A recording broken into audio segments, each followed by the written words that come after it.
series of sermon this morning out of the book of Ecclesiastes. Just 12 chapters in the book of Ecclesiastes. Over the next 3-4 months, we're going to deal with Solomon, and as a theme, an umbrella theme we're going to use, reoccurring theme, is life under the sun.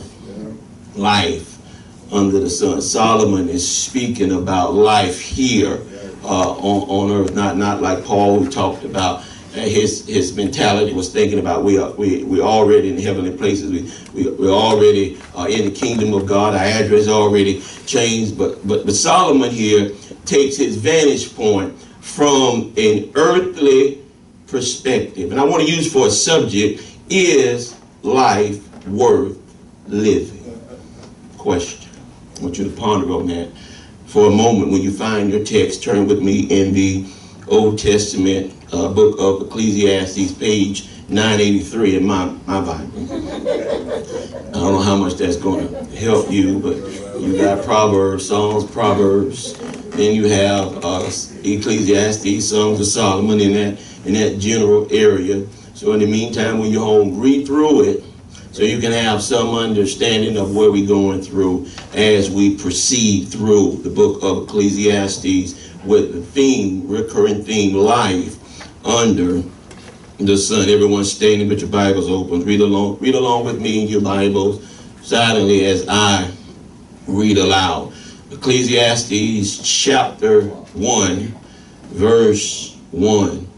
The words of the preacher, the son of David, king in Jerusalem. Vanity of vanities, said the preacher.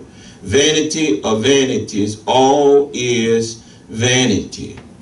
What profit has a man of all his labor which he has taken under the sun? Verse 4 says, one generation passeth away, and another generation cometh, but the earth abideth forever.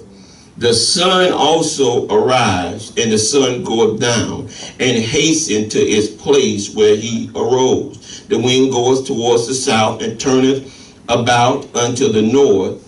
It whirleth about continuously, and the wind returneth again according to his circuits. All the rivers run into the sea, yet the sea is not full. Unto the place from whence the rivers come, thither they return again. All things are full of labor, man cannot utter it. The eye is not satisfied with seeing, nor the ear filled with hearing. The thing that has been is that which shall be, and that which is done is that which shall be done, and there is no new thing under the sun. Is there anything whereof it may be said, see, this is new? It has been already of old time, which was before us. Verse 11. There is no remembrance of former things, neither shall there be any remembrance of things that are to come with those that shall come after. Let us pray. Father God, we thank you again for giving us an opportunity to be here. We thank you for this, that we're able to worship you, that we're able to come into this place, that we're able to come collectively together and just give you the praise and honor that is due to you. We lift you up now this morning because your name is above every name. How excellent is the name of the Lord. Now, God, we pause now in the midst of this service as we come now to break the bread of life. I pray now that you would lift me up into your storehouse of wisdom, that you would anoint me from the crown of my head to the sole of my feet. You'll give me preaching power from on high, that I can preach this sermon with power and with clarity. Like John said, let me now decrease while you increase, that they always hear from you and never from me. Let the words of my mouth and the meditation of my heart be acceptable in thy sight, O Lord, my strength and my redeemer. God bless you and thank you, and you may all be seated in the presence of the Lord. As I say again, I want to use for a reoccurring theme, life under the sun. But for this sermon, part 1, I want to use the subject, is life worth living? I struggled with the title, with futility of life, searching for meaning, but the Lord had led me to the subject, is life worth living? And I think that's an adequate question there that we all have sometime in our life asked ourselves at some point in life. And maybe you're too young, but if you, like my grandmother said, keep on living, and one day you'll get to that point. But the book here is written by Solomon, the son of David, and he is the king of Jerusalem. And Solomon is searching for the answer to the age-old question, what is the meaning of life? Have you ever asked yourself that question before? Why am I here? What is the purpose for me being here? Is this all that God has for me? The daily monotonous routine of what we do on a daily basis. But Solomon confessed that there's much about life that we cannot understand, nor can we control. Solomon used the term vanity 38 times in 12 chapters, which means something that is void or meaningless. Many have got to the point in life where life has become fruitful, life has become empty, life has become void. Many have plenty of money in the bank, they got cars in their garage, they got a house that's filled with furniture, and you would think that everything is good in life. And it's still not enough. People have come to the point where their life is so empty and it's so void that they have taken their own lives. Just last year was two prominent, wealthy individuals that was plenty of money in the bank, cars, anything they want, but yet they took their own life because of the mindset that this life has nothing to offer. The life is void and life is empty. You would think that a person who had everything to live for. Listen very carefully. In Proverbs, Solomon was a wise speaker, but in Ecclesiastes, he calls himself the preacher. He's addressing the church. And what baffles me is there's so many young people, college graduates, millennials, LGBTQ, believe that they know how things should be done more than the pastor. You get folks that come into the church and they have this mindset that I know more than the pastor. No, God has set the shepherd in the place of authority for a reason. But you got a lot of young folks today, especially these millennials, that will walk into a church and will think they know more than the pastor. They're looking for something new. They're looking for a new way. They're looking for a new way of salvation. They're looking for a new way to get to heaven. They're looking for a new way to have service. We live in a world where we're always looking for something that is new. Vanity is vanity, and all is vanity, which means it is meaningless. Solomon is in search of what is meaningful in life. And listen very carefully, life is filled with transient things, here today and gone tomorrow. Life is lived on earth without Christ is void, meaningless, and this is what Solomon is saying. He's not saying that life is not worth living. He's saying that life is not worth living apart from a relationship with God. Amen. And he's going to prove his thesis here. The American poet Carl Sanborn once compared life to an onion. He said, you peel it one layer at a time, and sometimes you weep. For those that ever cook with an onion, you can relate to that more than I can. I don't like onions, don't even want an onion by me. But yet some folks, like my wife, she loves onions. But if you peel an onion, it says sometimes you weep. And that's the way life is. We live it day by day, but sometimes we weep. There's nothing new under the sun. Solomon is looking at life from a worldly perspective, or a worldly vantage point, viewpoint. Remember Paul? Paul didn't look at life from a earthly viewpoint. He looked at life from a heavenly viewpoint. So Paul saw us as already seated in the heavenlies. Paul says, store up your treasure in heaven where moth and rust do not corrupt. They don't come in and steal. But I want us to understand that here in these 12 verses, Solomon is looking at it from a earthly standpoint. You might say Solomon is pessimistic in his mindset. You know, you got optimists and pessimists. Someone might say, you know what? It's a beautiful day today. The sun is shining, and someone else might come up and say, well, it's going to burn up the grass. You might say, you know what? I got a brand new boo. It ain't going to last. Somebody is always optimistic and pessimistic, but pessimistic simply means expecting the worst outcome. The way that Solomon here, he's very pessimistic in his outcome. He's seeing it as if it's the worst scenario. But I want us to notice as we think on the subject,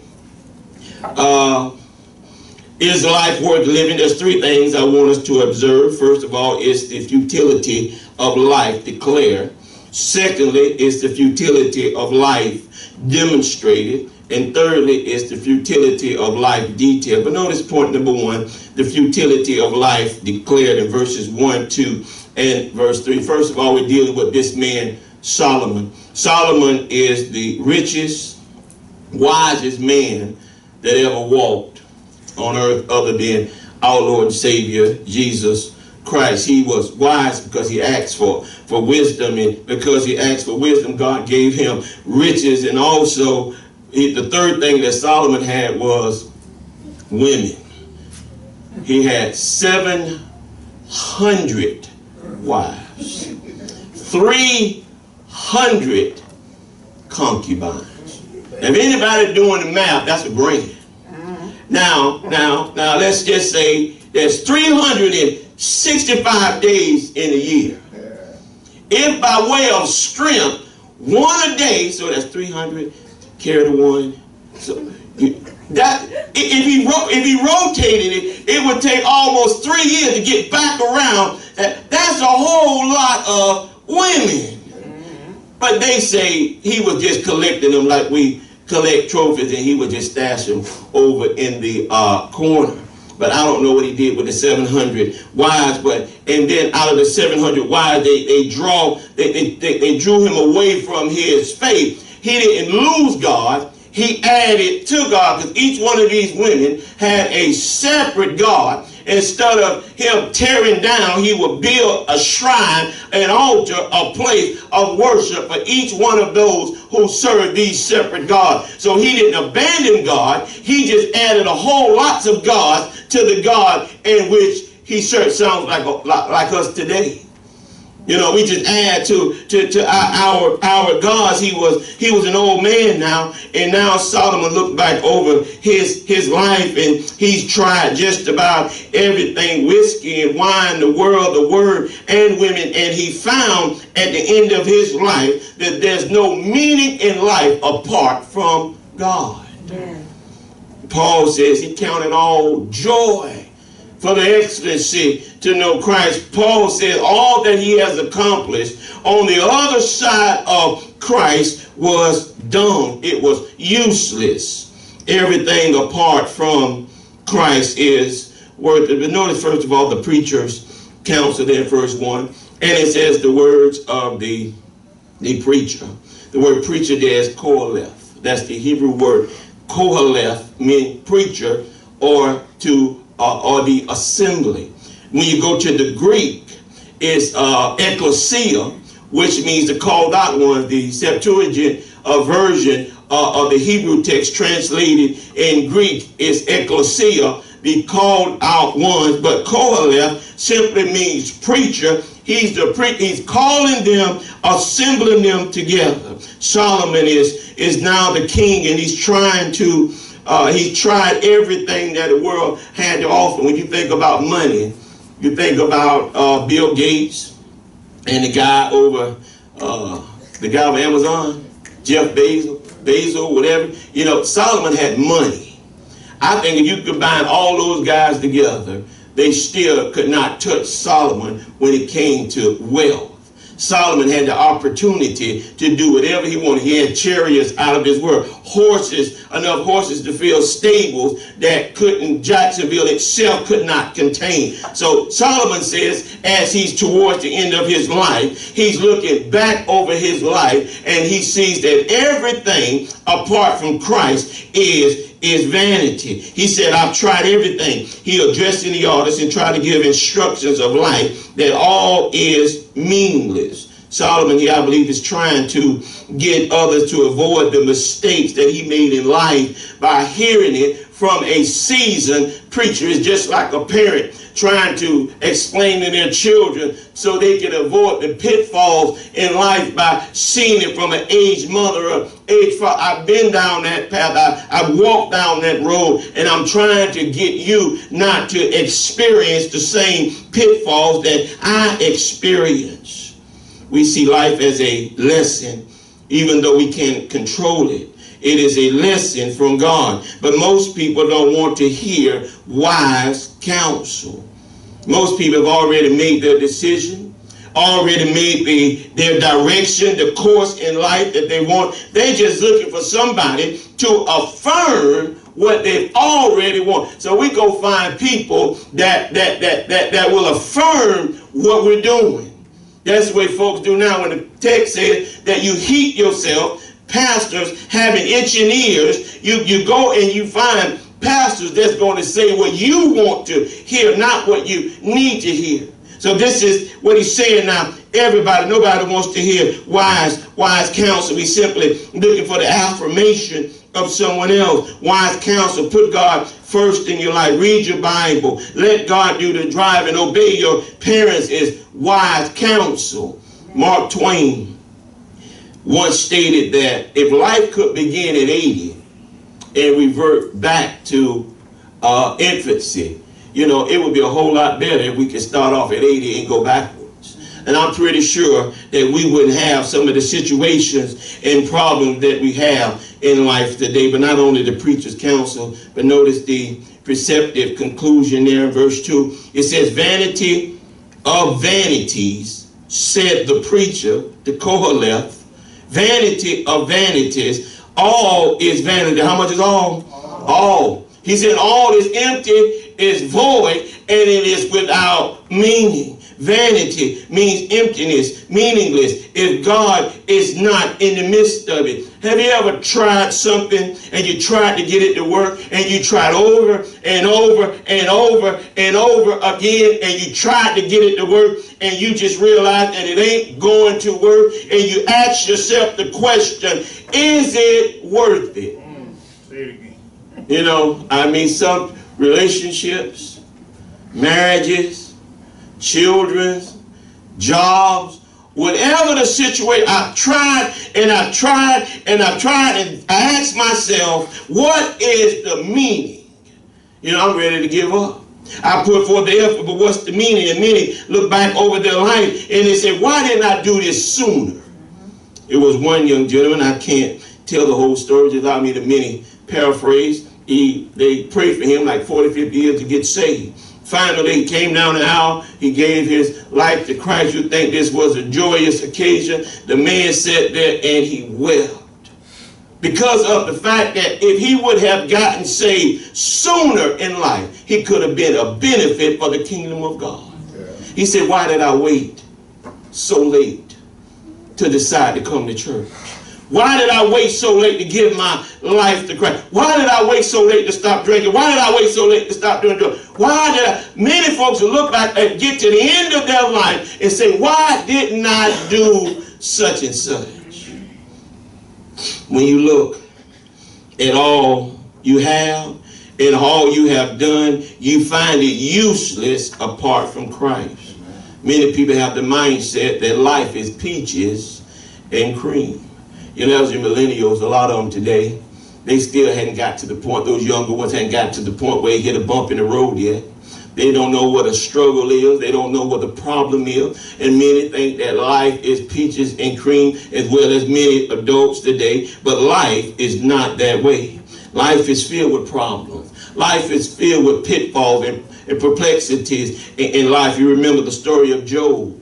Job was the richest man in the land of Uz. He was an upright man. But Job had calamity after calamity. Job lost everything he had in a matter of minutes. Life is that way. All you got to do is go to the doctor once, get a bad doctor's report, get the phone call 3 o'clock in the morning. All it takes is an accident. It takes one situation for your whole life to change. Amen. Life is not peaches and cream. Amen.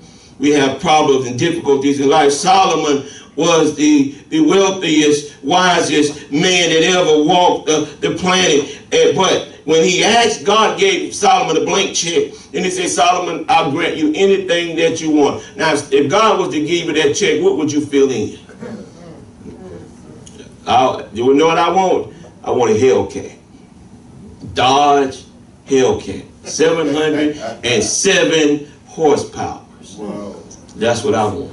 But if God was to ask me, I'll give you a check, whatever you want, do you think I'll tell God I want a Hellcat? Probably would. But we're not talking about me now. We're going to talk about Solomon. Solomon said, all I want is the wisdom in order to guide your people. So since he didn't ask for wealth, God gave him wisdom and God gave him wealth. So he was the richest, wealthiest a man. He had wisdom and wealth, and you would think that all would be good. You would think that these folks today that's committing suicide, shaving off half of their heads, they sit in a psychiatrist's office because they are rich. Yeah. They just can't decide which Lamborghini they want to drive today. They may decide whether they want to go to the summer house, the winter house, the beach house. You know, they go crazy making a decision as to which car they want to drive. They pay thousands of dollars to a psychiatrist because they're rich and they can't figure out what to do with their money. Solomon says, if you live a life apart from Christ, you'll never be satisfied. Right.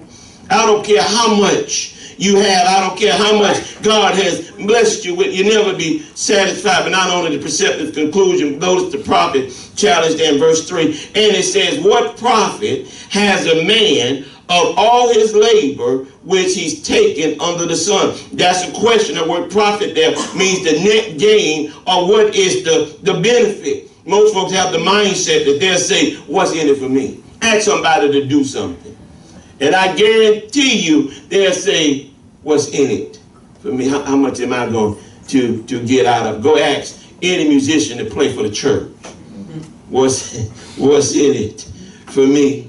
How can I benefit from it? And when we go to work, God has blessed us with air to breathe, and we get up, we got strength, we can go to work. And when we get paid, what do we use our paycheck for? If our paycheck just to have money in our pocket, and paycheck just to pay my house note, just to pay my rent, my paycheck is just to go out and fly to gain recognition from the folks that are around us. What is it, or how do you use the paycheck in which God has given you? What do you do, and why are you doing it? When you go soul winning for Christ, why are you doing it? Why are you studying your Bible? What do you do? Why are you going to school? To gain an education. The education for what? So you can get accolades from somebody else. You get an education that you can move up on the social ladder at work. Why are you getting the education? What is the purpose? What is the benefit of getting the education? What's the benefit of having a job so man can reward you, so they can say, oh, that's a nice job here. You make a lot of money, and you get your accolades and your rewards from those that are here on earth. But what's the bottom line to what you are doing? What is the recognition? I want to remind us that all that we do should be done for the glory of God and for the kingdom. When we get paid, it ought to be for the furtherance of the kingdom of God. Our paycheck, our time, our talent ought to bring glory to God. Amen. See, when we get paid, it is not just, to pay a house note or pay a mortgage, but we get paid, it is for the furtherance of the kingdom of God. You got to remember, a house gets old. A house going to need repair. When you go buy a brand new car, it loses value soon as you drive it off the lot. After a while, the car is going to break down. Clothes going to wear out. Clothes become out of date. You ever bought a new car? And you know the new car smell? And you say, I'm never going to eat in the car? You wash the car every single day. You out there washing the car, no drive-throughs, no French fries in the car. The kids can't eat in the car. 7 months later, you're taking it through the car wash. Kids got French fries, Happy Meal nuggets all over the floor. After a while, you see the real meaning behind it. It is just a car. But yet some of us idolize and worship, but you know, they lose value, they break down clothes, we're off. But what is the profit behind what you're doing? I'm not saying that we shouldn't take care of love what we have, but what's the purpose for doing or buying what we're buying? We're talking about is life worth living. Part one, the futility of life declared. But I want us to notice the second thing is the futility of life demonstrated in verse 4 through 7. Solomon gives 4 examples to support that life is not worth living apart from God. Notice subpoint A, the passing of life. Look at verse 4. And it says, one generation passes away and another generation cometh. You know, you see the way that's written. Did y'all catch that? You know, we say generations come and generations go.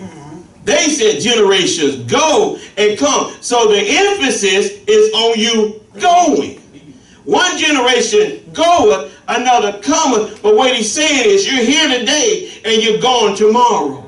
Life is short. It's like a vapor. We're here today and we're out of here. I remember back when I was 15 years old, I remember graduating high school at 18, going into the military. I remember when I turned 21, 25. I never imagined me being 50 years old.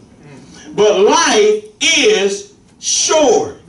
Now, when we're young, it seems like life is slow. You know, you can't wait for Christmas. You can't wait to get out of school. But it seems like once you get past that stage, life just puts it in overdrive. And every time you look around, there's your birthday. You get older and older. But he's saying the passing of life is short. It's like a vapor. One generation is here, one is gone. Life is more than just food, clothes, and shelter. How many of us wake up in the morning and we talk about dying? When we get up in the morning, we want to know our agenda. What did I have for today? What am I going to do today? We were setting our schedule for today, but he's saying the passing of life, that we are here today, gone to tomorrow. When we get up on a daily basis, we talk about living and not die. That's why James said when we make our schedule, we ought to make it, if the Lord's will, we shall. Because God can intercede at any time and alter our life, i.e. whether we think it's good or bad. But notice the pattern of the sun in verse 5. And it says, and the sun also arises, and the sun goes down and hasten to the place where it arose. He's saying it's changeless of the sun. The pattern of the sun is still the same. It rises in the east, it sets in the west. The sun has been doing that for almost 7,000 years. It is changeless. On a daily basis, I can guarantee one thing, that the sun is going to rise and it's going to set. Amen. He's saying now life is transient, but the pattern of the sun, it does not change. The sun is more stable than the passing of man. Our days are numbered. It's just like we put up the Christmas tree. We take the time to put up the lights. Now it's time to take it down. But it seems like 3 months later, guess what we're doing? We're putting back up the Christmas tree. I said, it seems like I just took the tree down. Just throw up a sheet over it and leave it there. Because it's so short that we got to take it, pull it down, put it together, tear it down, put it back up. 2 months later, we got to take it down, and it seems like it's just that. I don't know about y'all, but it's that way to me. Yeah. Every time we roll around, we putting up the tree again. Not only at the house, but then we got to come to the church, and we got to pull all that stuff out, put it up, and then set it up. Seems like 3 days later, we put it back up. But that's the way life is. It's repetitive. It's the monotony of life. It's the same thing over and over and over again. The phenomenon of the wind. We see the jet stream. We see the wind. It is fixed. And it goes and it returns to the same location. In John 3:6, it says, the wind bloweth and listeth where it will. So you can't see it. You can't control it. But Solomon is saying that life is repetitive. You know, you go to work, come home. Let me speak from the perspective of a woman. She gets up, gets the kids ready for school, cook breakfast. She goes to work. She comes home, straighten up, cook dinner, help the kids with the homework, take a shower, watch TV, go to bed. She wake up in the morning, get the kids ready for school, cook breakfast, go to work, come home, straighten up the house, wash clothes, help the kids with the homework, take a bath, go to bed. She get up in the morning, and it's repetitive. It's the monotony. Have you ever just said to yourself, is this what life is all about? I go to work every night. I get up. I go to work. I come home. I go to sleep. I study. I go to sleep. I go to work. I come home. I study. I go to sleep. And every now and then I say, well, is this what life is all about? You do this for 50 weeks in a year. We get 2 weeks to do what we want to do on vacation. But out of 52 weeks, it's always the same thing. And you always ask yourself, how does the clothes, you wash clothes, 2-3 days later, the basket is full again. You got to wash clothes again. It's the monotony of doing the same thing every single day. And Solomon is asking the question, is life worth living? We do the same thing. Sun is going to go up. Sun is going to go down. The wind is going to go. Man is transient. What about the process of the rivers? The rivers run into the sea, but the sea is never filled. You ever thought about that? It rains and then rivers run into the sea is never full. God commands the rivers how far they can go. You would think that the water will just penetrate and just come over the land. But God has commanded a point in which that water has to stop. You would think that it would just keep going and cover the whole world with water. But God has given a commandment. But he's saying here that the rivers, listen, they go into the sea, but the sea is never filled. It's the unending process. But life is short. Life is temporal. But everything else is permanent. I guarantee you, I'll be dead and gone, but the sun is still going to rise and set. The river's still going to flow into the sea. The wind is still going to blow. That's permanent. But he said we are transient. Yeah. What is 3 score by reason of power 10? That's 70 years. If you get to 70, you ought to thank God. Because by the grace of God, it's 70 years that we're here on this planet. Is life worth living? We've looked at the futility of life declared, the futility of life demonstrated, but lastly, and finally, the bulk of the text is the futility of life detailed in verses 8 through 11. Now Solomon wants to show you what he's really saying. Notice the prophetic conviction. And look at verse 8. And it says, all things are full of labor. Man cannot utter it. The eyes is not satisfied with seeing, nor the ear filled with hearing. All things are filled with labor and work and are vain, and there appear to be no end to washing clothes.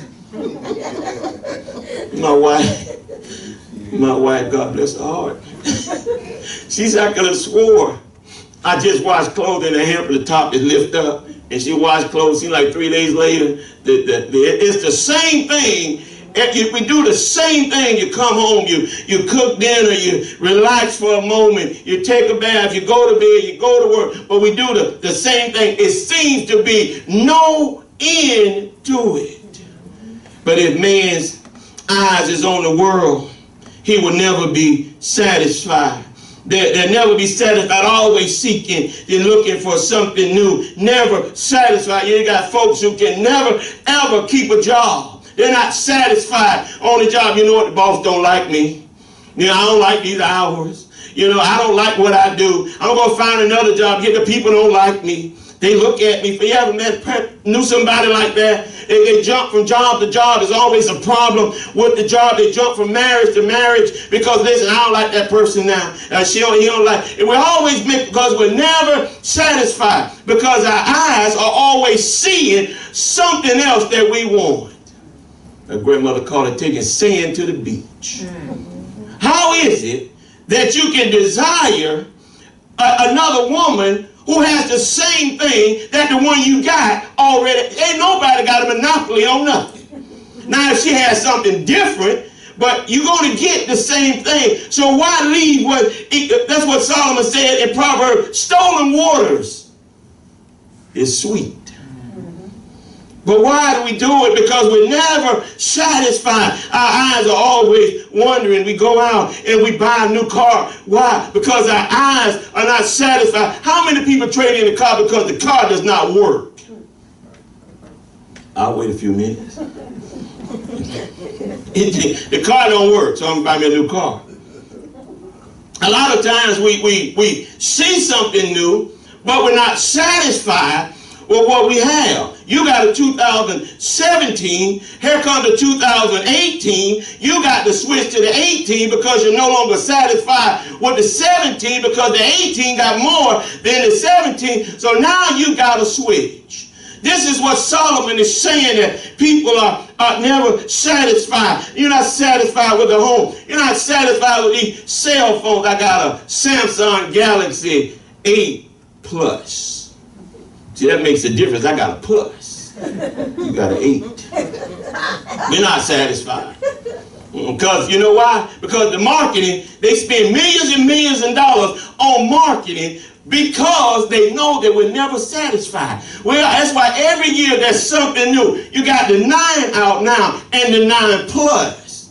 The only thing probably changes the specs on the camera. The phone is the same, but in your mind, you said, I got the newest of the gadget, and then I got the 9 Plus. See, that sets me apart from everybody else.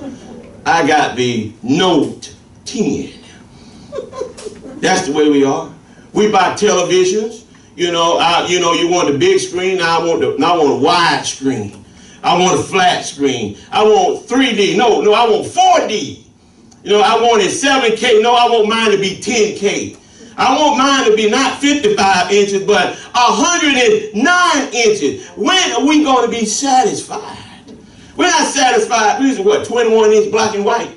Then we had television come out the box when they should sit on the floor with the stereo built in. The inside we got a turntable on the top, and then we had the one sit on the floor. Well, are we ever going to be satisfied? No, we're not. That's why they got marketing team. They come up with new strategies to get your money because you're never satisfied. You always want the next thing. That's why every year they come out with a new model of car. But after a while, after 7, 8, 9 years, they got to change the body style because really the car basically is the same. These phones, they are the same. They do the same thing. And probably 70 or 80%, we're not counting the millennials, but us old folks, we probably don't utilize 15% of the total capacity of a cell phone. My phone is running out of data. And Nikki said, won't you just put it on the SIMs card? Like I know how to do that. I don't know how to put it on no SIMs card. You got to do that. I mean, we can't even use it to the capacity. But herein lies the problem. The television show, surgery. I was listening to one lady, she had breast surgery, and she said, oh, that's not good enough. She went back 5 times because she was not satisfied. Now we're not satisfied with the breast. We're not satisfied. You're looking like an idiot with this big old odd-shaped butt. And now you got to have thicker lips. We're not satisfied. It's surgery after surgery. After the Bible says we're fearfully and wonderfully made. God has made us, but we're not satisfied by the way we look. So I got to go have surgery. Liposuction here, there. I got to boost this up. Why? Because the world said that I ought to look this way. When you look at the disgusting housewives of Atlanta and all these folks that's on television, they dictate the meaning of how we ought to look. And we're falling into prayer. That's why we got so many plastic surgeons now. They got just for these surgeons because they know that we are never satisfied. This is what Solomon said. Solomon said you're never satisfied. If you don't know Christ and Christ is not the head of your life, you will never be satisfied. That's right. Because you're going to always want something better. One surgery is not enough. That just might be the springboard to launch you into multiple surgery. One lady, she done had like 800 surgeries trying to make herself look like Angelina Jolie. She looked like a fool. But you can't tell her that. All these surgeries, because I'm not satisfied with the way that I look. I don't like the church. I don't like the way the pastor looks. Pastor, he preached too long. But life becomes the sameness, and you hear folks say, I need a new beginning. I need a new start. That's because you're not satisfied with what God has given you. Life has become the sameness. This is why companies spend mega $1 million for advertising teams. They sit there and they get themselves together and they think of ways to market, to trick you, to get you the gimmicks of all this, and they make it sound so good, and we're not satisfied, and we see and we hear and we want it. Well, you are upside down in that car. Well, we're going to sell you this car, but we're going to tack on the $20,000 that you own this one on this one. So it was 30, but now it's 50. Okay, I'll take it. Just so you're riding in a new car. They know we're not satisfied. They know you can't just drive a car. And I'm not saying you can't have a new car. That's not what I'm saying. Or you can't have a nice house. That's not what I'm saying. It's the people that's not satisfied with what you have. You have it, you keep it, you take care of it. Like in Athenia and Paul's day, they spent their time hearing and telling and hearing something new. That's when Paul stood on Mars Hill and he gave the commandment to the unknown God in which they ignorantly worship. But human beings cannot look to nature to find the meaning of life. You cannot look to nature. You can't look to your buddy. You can't look to the government to find the meaning of existence on the earth. You can only look to the Maker. The one that made you is the one that can give the instruction on why he made you. Only God can tell us why we are here. We can't let someone else tell us. You got to go to the Maker and ask the Maker, why did you make it? And he'll give you, because I made man in order to glorify me. We must go to the one that is the creator. See, we can't create anything, but not only pathetic conviction, but notice the preacher's conclusion there. There's nothing new under the sun. What is, and what's done is done. We got a new age movement. All it is new people with an old idea. Yeah, folks come into church. Church been around for 14 years. They come into church. They say, Pastor, we need to try this. You know, we tried that 20 years ago. I mean, that's an old thing. I had one lady girl came up to me. She said, well, our church is studying the purpose-driven life. I said, wow. She was so excited. See, well, we did that 20 years ago. You know, Rick Warren wrote that book about 25 years ago. You know, to her it was new. But to me it was old. It's nothing new under the sun.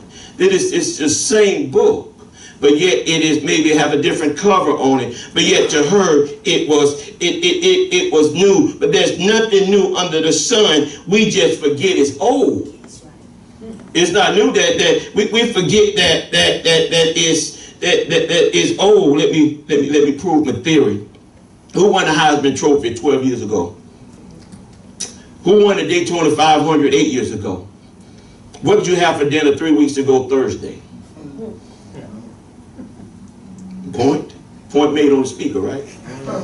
We forget. You know, I can't even tell you what I ate, 2 days ago. You know, some of our memories are just not that good, but this is what Solomon said in 9 and 10. He says, and the things that have been, it is that which shall be, and that which is done, and which shall be done, and there's new thing under the sun. Is there anything whereof it may be said, see, it is new, it has been already of old time, which was before us. The preacher's conclusion, he's saying that there's nothing new under the sun. It's all old. But notice the personal conundrum there, and I'm finished. He said, there is no remembrance of former things. Life lived on this earth apart from Christ has no value, be temporal, without meaning, because life is short. But notice there, it is the past that is forgotten. Man cannot learn from the past mistakes. Mankind cannot learn from the mistakes of yesteryear and learn what he ought to do today. Simply because disobedience brings forth discipline, and man has forgot what God has created him.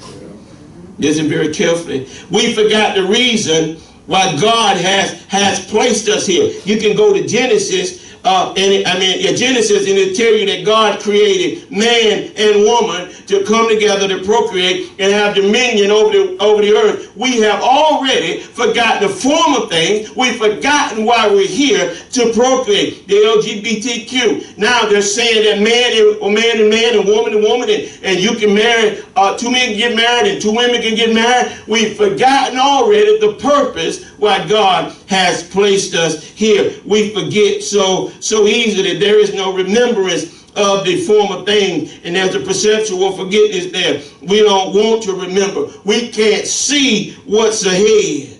You know, it's 150, 200 years, folks are not going to remember us.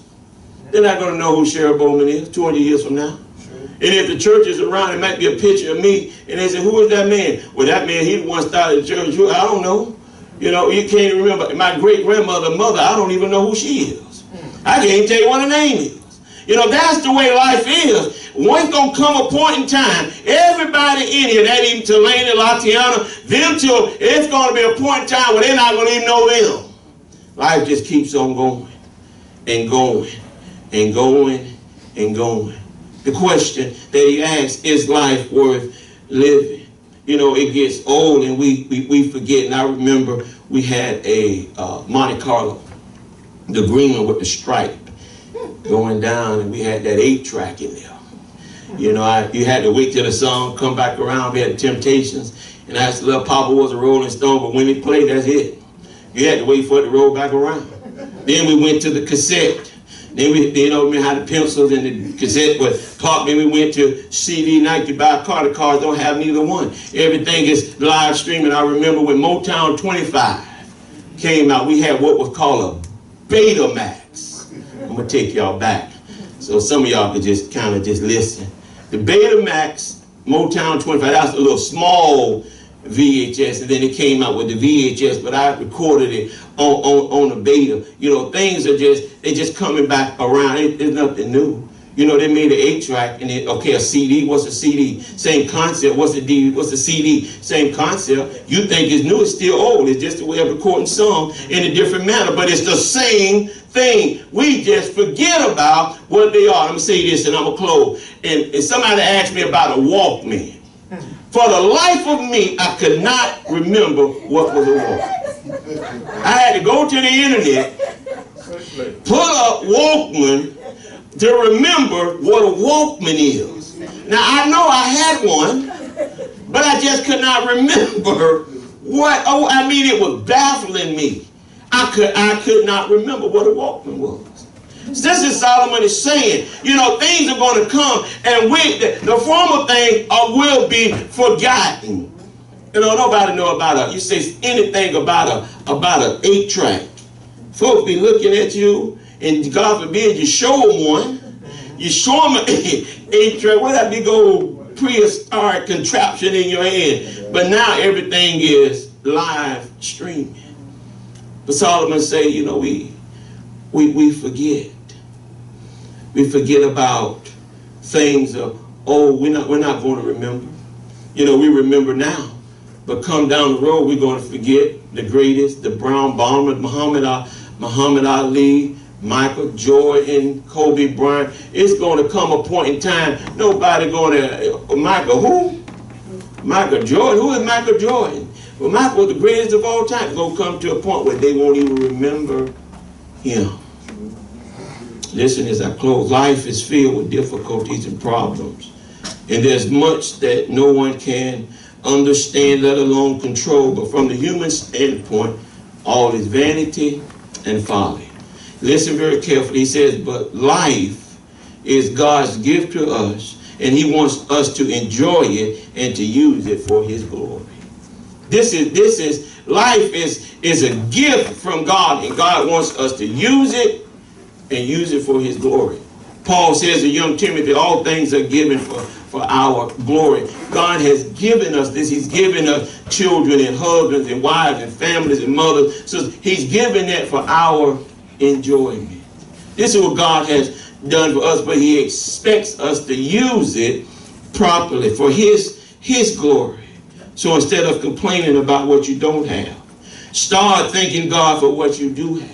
And be satisfied. Like Paul says, for whatever state, and that's not talking about Florida or Georgia, whatever state, whatever situation I am, wherefore be content, because God is in control. Amen. No matter what's going on in your life today, God has you right where he wants you to be. He wants you to be in that situation for whatever reason. We have to realize and understand that God is the one that is leading. We ought to be satisfied. Life without Jesus is indeed vanity, empty, void. This is the reason why so many rich folk, you don't find broke people committing suicide because they broke. They may find another reason to commit suicide, but it ain't, excuse my grammar, it ain't because they broke. Because life is void, it's empty. It's meaning we would say, if I had that much money, I'd be balling. I show them what to do. You know, to them, apart from Christ, even being wealthy is void. I read one where it's said that there's a hole in our heart. And the hole can only be plugged by the Lord. And what we do, we take that hole and we pour in drinking, we pour in drugs, and we try to fill it with women, try to fill it with men, we try to fill it with the things of this world. But the only way to fill that plug that's placed there is God. But we try to find other ways to fill it. But when you know him personally, you will live for him faithfully, and you will experience him fully. Is life worth living? The question is no, it's not. To qualify, with Christ, life is worth living. Amen? You know, everyone stand, please.